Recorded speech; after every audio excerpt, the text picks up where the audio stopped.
What was the Great Emu War of 1932? Why did Australia's government deploy the military on a group of flightless birds? Was the government in the right for trying to do this? It's the end of World War I. When Australia's soldiers returned, the government gave its soldiers farmland to grow wheat on. They struggled as Australia's soil is not well suited for the growing of this crop. At the same time, the emus, a large flightless bird native to Australia, similar to the ostrich, had just finished their mating season. After emus mate, they migrate to Australia's southwestern coast. The issue was, in the last few hundred years, the European settlers had settled on the same area the emus migrated to. As the emus migrated, they would snack on the wheat that the farmers were already struggling to grow. When they broke the fences getting into the fields, they would also leave them open for rabbits to eat the remains. The farmers requested for the military to assist them. The Minister of Defense, Sir George Pearce, appointed Major Meredith, who took a group of soldiers from the Royal Australian Military to deal with the birds. They took 2 Lewis machine guns and a camera crew with them. They wanted to make a patriotic display of Australia's strength by removing some pests. They would soon realize that it would be not as easy as they thought. The first attempt to deter the birds took place on November 2nd. The guns were set up in front of a large group of about 50 emus. When the soldiers began firing, they noticed 2 things. One was that they were too far away. The second was that the emus that were being hit were taking 3 or 4 bullets to go down. One soldier even compared them to a tank or African Zulu warriors, saying, "They can face machine guns with the invulnerability of tanks. They are like Zulus, whom even dum-dum bullets could not stop."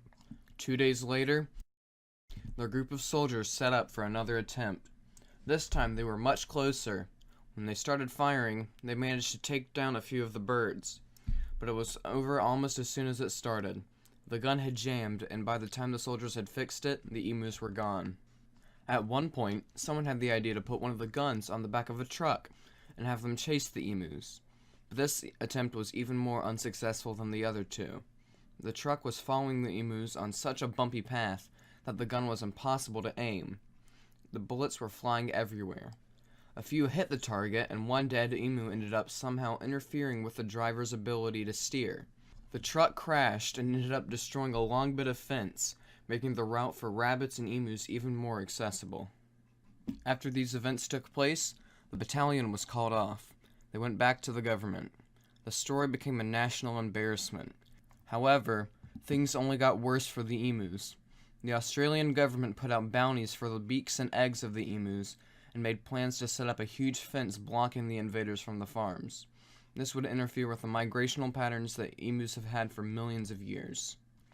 The events following the war ended up causing more harm to the emus than the war itself. In the years following the war, about 57,000 emus were killed, so the war's goal was indirectly achieved. So in conclusion, the Great Emu War was a triumph for the emus because the war was called off by the Australian government. The emus ended up being killed in large numbers after the war, and they are still attacked and blocked off from their migration routes to this day, and that was a tragedy. Large amounts of Australia's native flora and fauna have become extinct since the colonization by Europeans, whether by the humans themselves or indirectly by the stowaways they bring. But the emus are in no danger of extinction. They continue to thrive on the Australian outback, but they might not forever. The question becomes, who is more important, the people or the wildlife?